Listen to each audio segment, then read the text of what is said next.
There we go.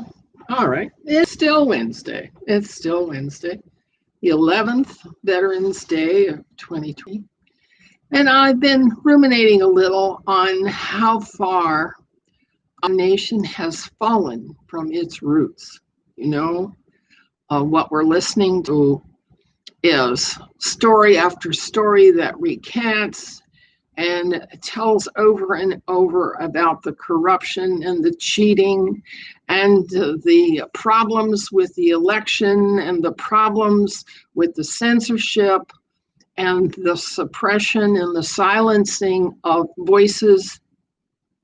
And I thought I'd go back and look at where our nation was just a couple of 100 years ago, because that wasn't very long ago when you're looking at the history of this world having been started when the Anunnaki, who were a different race of people, conquered the little people here in this world and set them to work mining gold.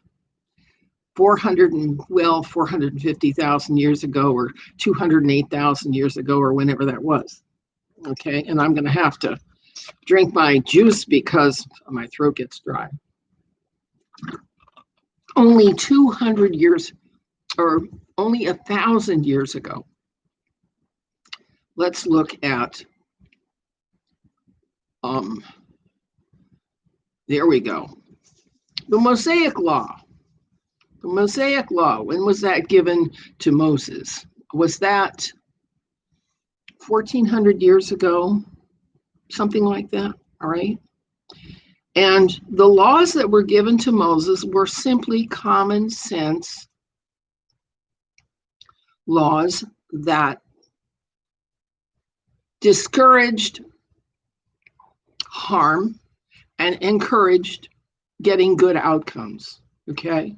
The laws of God included principles to hallow, laud, honor, and pray, okay? Not to prey upon, but P-R-A-Y, to pray to God. If a sinner, lawbreaker prays, he should invoke God's name, the Son whose death provided redemption for his sin. Signs and symbols of law-abiding people.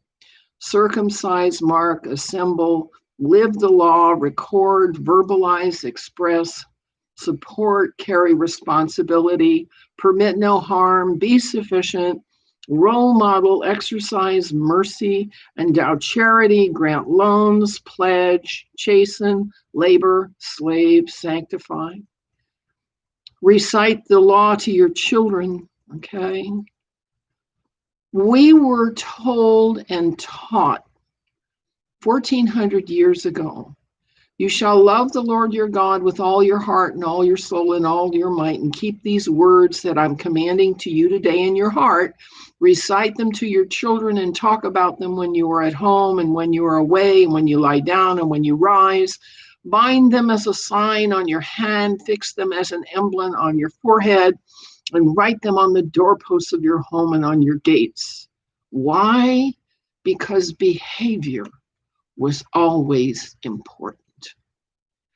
And a few hundred years later, in Congress, July 4th, 1776, when people came together to create a common law, peaceable, peace-abiding, law-abiding, problem-solving nation, the unanimous Declaration of the 13 United States of America said, when in the course of human events it becomes necessary for one people to dissolve the political bands which have connected them with another, and to assume among the powers of the earth the separate and equal station to which the laws of nature and of nature's God entitle them, a decent respect to the opinions of mankind requires that they should declare the causes which impel them to the separation.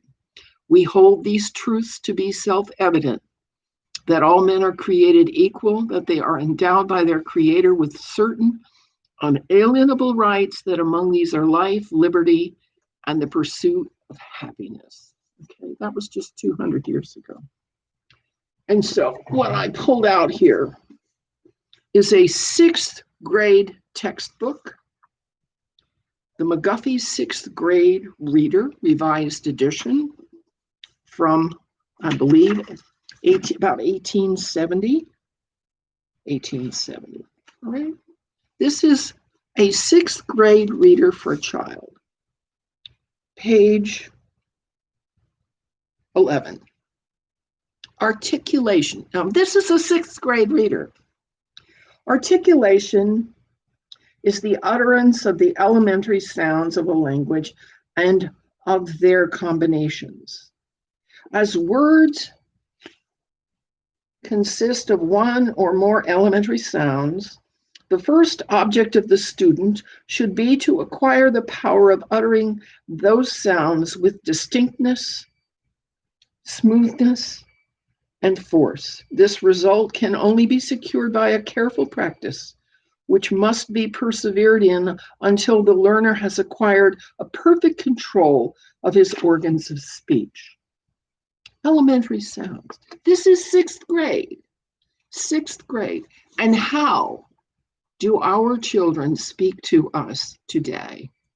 Have you listened to, have you heard conversation among the young on the street or outside?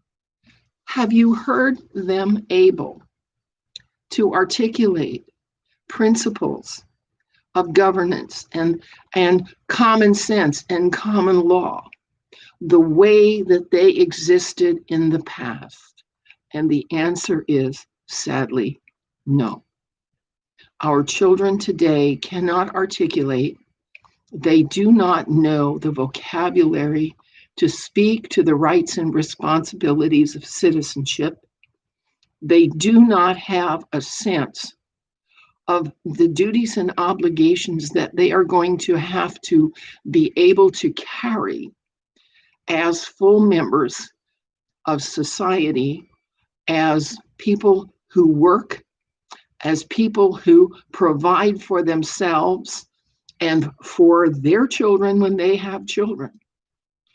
The fact is, our nation has fallen this far because we are no longer an educated people.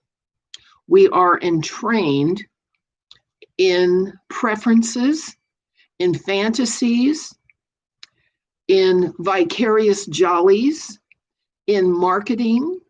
We are entrained paddock animals, and we are about to have a label not clipped to our ear like a cow, but something that we swallow, that we carry around like a GPS element we carry around in our body. Can you see how far we have fallen? This is the reason why the election doesn't make sense. This is the reason why we have a crisis in governance. This is the reason why we have trouble speaking to our children and making sense across the generations. This is the reason why our kids in school are reading textbooks that were devised by Marxists and Bolsheviks to teach collectivism and wishing as the method to effect social change. We have fallen a long way. Now, not all of us. There are still a few family groups, a few groups here and there that hold to the larger vocabulary of civil words. And those are the people who are going to make it through these next few months, because they're going to use their time well. They're going to be teaching their children at home the skills that the schools have forgotten. They're going to require their children to learn penmanship so that their handwriting is legible. Why? Because in taking a test, whether you're in a vocational school or at a university or applying for a job. If your handwriting is illegible, you fail. Okay? All right. Also, keeping your details of life straight works better if you journal every day and keep track of the details of your life in writing so you can refer back and forth to them. Okay. You will do better at your job if you've had a good and nutritious meal, not just junk food and coffee. You see, every aspect of human life is a discipline. It's not an indulgence. It's not a wish. It's not a preference. And so if you can take life as boot camp, a boot camp in which you have to struggle every day to push your abilities to do more and better than you did yesterday, if you can't take life as boot camp, what you can look forward to is what we have before us.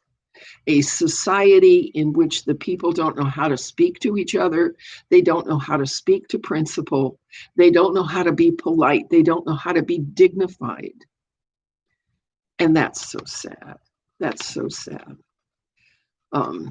This whole preoccupation with the election because it was handled badly is so embarrassing and humiliating for our people.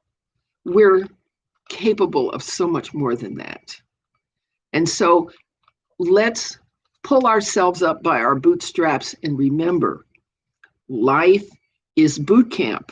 Every day is a challenge to get a little better than we were yesterday. And I wanted to add this postscript to that terrible video about the election that I just really regret so much. Yes, our nation has fallen, and we have fallen for deceit and treachery and protection rackets and divide and conquer, and turn away from that and ask for the Spirit of truth to enliven and enlighten your spirit.